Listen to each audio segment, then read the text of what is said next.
අපේ channel එකේ මාස 3කට පස්සේ ඔන්න මම ඇක්ටිව් වෙලා එක දිගට ඔයගලන්ට වීඩියෝස් ඉල්ලපු හින්දා වීඩියෝස් ටිකක් දාන්න තීරණය කරා. කැම්පස් එකේ එක්සෑම් තිබ්බ හින්දා පොඩ්ඩක් නෙමෙයි ගොඩාක් බිසි වෙලා තමයි ඉඳී.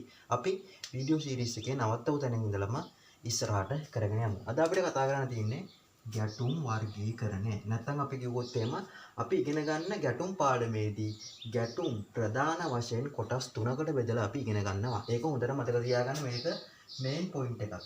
ගැටුම් ප්‍රධාන කොටස් 3කට බෙදලා අපි ඉගෙන ගන්නවා. පළවෙනි එක තමයි සරල වර්ගීකරණය. හරිද? සරල වර්ගීකරණය ඇතුලේ අපි කොටස් 4කට ඒක බෙදලා ඉගෙන ගන්නවා.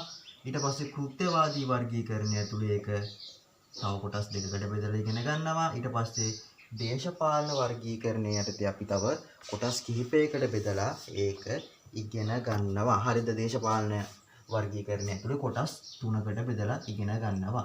මේ ටික අපි පල්ලෙහා වීඩියෝ වලින් කතා කරමු. හොඳට මතක තියාගන්න ගැටුම් වර්ගීකරණය ඇතුලේදී ගැටුම් ප්‍රධාන කොටස් 3කට බෙදෙනවා. පළවෙනි එක තමයි සරල වර්ගීකරණය, දෙවෙනි එක කෘත්‍යවාදී වර්ගීකරණය, තුන දේශපාලන වර්ගීකරණය. අද ඒක යටතේ අපි පළවෙනි කොටස සරල වර්ගීකරණය ගැන කතා කරමු. සරල වර්ගීකරණය කියලා කියන්නේ ගැටුම් වල අපි කතා කරන පළවෙනි බෙදීම නැත්නම් පළවෙනි වර්ගීකරණය විදිහට අපිට හඳුන්වන්න පුළුවන්. මේකෙත් ප්‍රධාන කොටස් 4ක් තියෙනවා. හොඳට මතක තියාගන්න සරල වර්ගීකරණයේ ඇතුලේ තියෙනවා ප්‍රධාන කොටස් 4ක්. හරිද? සරල වර්ගීකරණය ඇතුලේ තියෙනවා ප්‍රධාන කොටස් 4ක්. නැත්නම් සරල වර්ගීකරණය බෙදෙනවා ප්‍රධාන කොටස් 4කට. පළවෙනි එක පුද්ගල අභ්‍යන්තර ගැටුම්. හරිද? පුද්ගල අභ්‍යන්තර ගැටුම් හොඳට මගෙත් එක්කම වැඩේ කරගෙන යන. පුද්ගල අභ්‍යන්තර ගැටුම් කියලා කියන්නේ පුද්ගලයාගේ සිත අභ්‍යන්තරයේ හටගන්න ගැටුම්. ඒ කියන්නේ පුද්ගලයෙක්ගේ සිත ඇතුළත හටගන්නා ගැටුම් තමයි මේ පුද්ගල අභ්‍යන්තර ගැටුම් කියලා කියන්නේ. හොඳට මතක තියාගන්න මේ ගැටුමට සහභාගී වෙන්නේ එක පුද්ගලයෙක් පමණයි. එකයි සහභාගී වෙන්නේ. හරිද? බොහෝ දුරට තමා.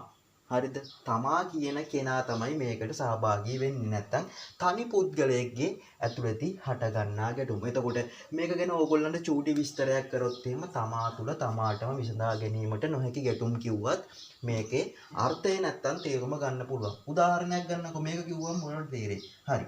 හෙට උදේ අපි ගත්තොත් මේ හෙට උදේ ඔන්න චූටි පොදයක් එක වැස්සක් යනවා. Taman තීරණය කරනව නේද තමන්ගේ හිත ඇතුලෙන් ගැටුමක් හදාගෙන අද ඉස්කෝලේ යනවද නැද්ද? ගියොත් පාඩු වෙයිද නැද්ද? අන්න ඒව තමයි ඔය පුද්ගල අභ්‍යන්තර ගැටුම් කියලා අපි සලකන්නේ. තව ගත්තොත් එහෙම හවසට ක්ලාස් එක ඇරිලා එනකොට කොත්තුවක් කනවද බීම එකක් බොනවද? අර තමන් තමන්ගේ ඇතුලෙන්ම තර්ක කරනවා මොකද්ද කරන්න කියලා. අන්න ඒ වගේ ගැටුම් වලට අපි කියනවා පුද්ගල අභ්‍යන්තර ගැටුම්. මතක තියාගත යුතුම කරුණ තමයි මේකට සහභාගී වෙන්නේ එකයි. හරිද? තනි පුද්ගලයෙක් පමණයි. මේක දෙවෙනි කොටසට යමු. අන්තර් පුද්ගල ගැටුම්. හරිද? අන්තර් පුද්ගල ගැටුම් කියලා කියන්නේ පුද්ගලයන් අතර ඇතිවන ගැටුම් වලට තමයි අන්තර් පුද්ගල ගැටුම් කියලා කියන්නේ. මතක තියාගත යුතුයි මේකෙදී පුද්ගලයන් දෙදෙනෙක් හෝ ඊට වැඩි සංඛ්‍යාවක් සහභාගී වෙනවා. හරිද? දෙදෙනෙක් හෝ ඊට වැඩි සංඛ්‍යාවක්. සාමාන්‍යයෙන් 20ක් 30ක් සහභාගී වෙන්නේ නැහැ.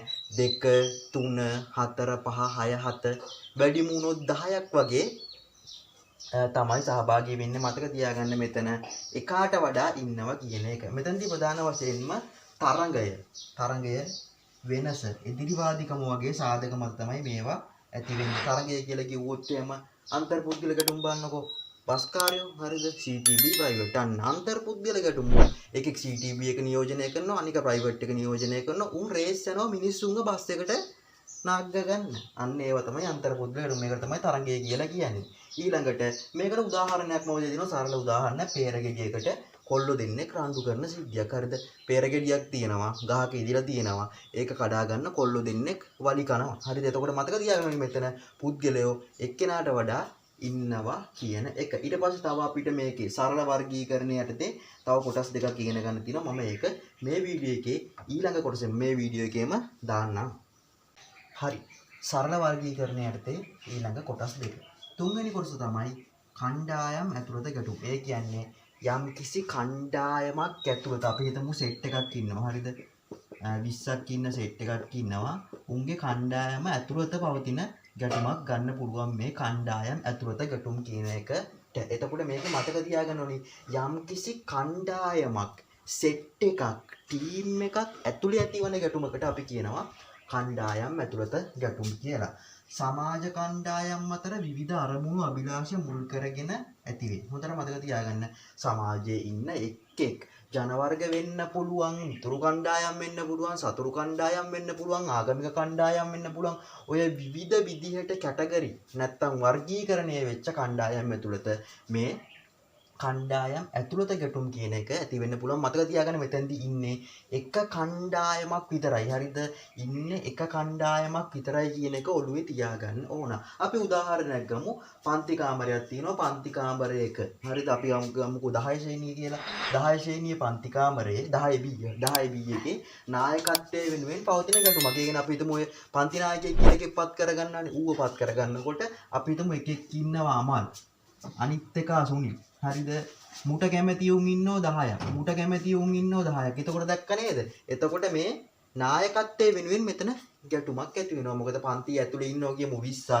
20න් 10ක් කැමති යමල්ට 10ක් කැමති සුනිල්ට අන්න කණ්ඩායමක් පන්ති කාමරය ඇතුලේ ඉන්න ළමයි 20ක් අතර ගැටුමක් ඇති වෙනවා. මේ නායකයා තෝරා ගැනීමේ සිද්ධිය වෙනුවෙන්. මම ওই සරලම උදාහරණයක් තමයි ගත්තේ.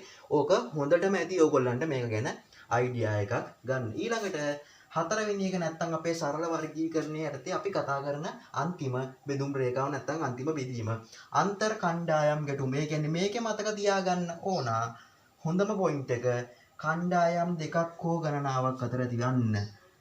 කණ්ඩායම් ඇතුළත ගැටුම් වල ඉන්න එක කණ්ඩායමයි අන්තර් කණ්ඩායම් ගැටුම් වල කණ්ඩායම් දෙකක් හෝ ඊට වැඩි ගාණක් ඉන්නවා. සංස්කෘතිය ජනවර්ගය ආගම වගේ දේවල් පදනම් කරගෙන තමයි අන්තර් කණ්ඩායම් ගැටුම් වැඩිපුරම වෙන්නේ. හරිද? හොඳම උදාහරණය අන්තර් කණ්ඩායම් ගැටුම් සංස්කෘතිය විශේෂයෙන්ම ආගම වගේ දේවල් පදනම් කරගෙන සිදුවෙනවා ඉන්දියාවේ ප්‍රාන්තවල. හරිද? ඉන්දියාවේ ප්‍රාන්ත ගැන අපි ඉගෙනගෙන තියෙනවා යම්කිසි ප්‍රමාණයකට විවිධ ජනවර්ග ජීවත් වෙන්නේ විවිධ ආගම් අදහනවා විවිධ සංස්කෘතීන් තියෙනවා. ඒගොල්ලෝ ඔය අන්තර් කණ්ඩායම් ගැටුම් විශේෂයෙන්ම ආගම වෙනුවෙන් සටන් කරනවා. හරිද? ජනවර්ගයේ සමහරක් යවුන් ඉන්නවා ෆිල්ම් වෙනුවෙන් චිත්‍රපටි වෙනුවෙන් තමිල්නාඩු ප්‍රාන්තයේ වෙනත් ප්‍රාන්ත සමග ගැටුම් ඇති කරගත්ත තත්ත්ව තියෙනවා. මතක තියාගන්න මේවා අන්තර් කණ්ඩායම් ගැටුම් කණ්ඩායම් දෙකක් හෝ ඊට වැඩියෙන් ඉන්නවා කියන එක. මම හිතනවා හොඳටම පැහැදිලි කරා කියලා සරල වර්ගීකරණය. හොඳට මතක තියාගන්න සරල වර්ගීකරණය ඇතුලේ අපි කොටස් 4ක් කතා කරා. පළවෙනි එක මොකක්ද? පුද්ගල අභ්‍යන්තර, අන්තර් පුද්ගල, කණ්ඩායම් ඇතුළත, අන්තර් කණ්ඩායම්. හොඳට මතක තියාගන්න මේක හරිම ලේසි. අපි ඊළඟ වීඩියෝස් වලින් කෘත්‍යවාදී වර්ගීකරණය, දේශපාලන වර්ගීකරණය පිළිබඳව ඉගෙන ගමු. දැනුවත් කිරීම මුකුත් කරන්න බැරි වුණා ක්ලාස් ගැන පෝස්ට් එකක්වත් හදාගන්න වෙලාවක් නැහැ. 2026 රිවිෂන් එකක් යනවා. 2027 තියරි ක්ලාස් එක තියෙනවා. 2028 අලුතෙන්ම A level කරන්න ඕගොල්ලෝ පොලිටිකල් සයන්ස් තෝරගත්තා නම් මගේ පන්තියට ඔන්ලයින් ඕගොල්ලන්ට ජොයින් වෙන්න පුළුවන්. නම්බර් එක මම ඩිස්ක්‍රිප්ෂන් එකේ දාන්නම්. මම දැනුත් කියන්නම් 076 603යි 47යි 68 076යි 603යි 47යි 68. ඔයා A level කරන අවුරුද්දත් එක්ක මට නම මැසේජ් එකක් දාන්න. මම ඕගොල්ලන්ට ක්ලාස් එක තියෙන වෙලාව WhatsApp එකට මැසේජ් එකක් දාන්න. එහෙනම් ගිහින් අපි ආය අලුත් වීඩියෝ සීරීස් එක දිගටම දානවා. වීඩියෝස් වලින් අපේ ලයිව් සෙෂන්ස් වලින් ක්ලාස් වලින් හමු වෙමු. සෙට් එකටම ජය වේවා.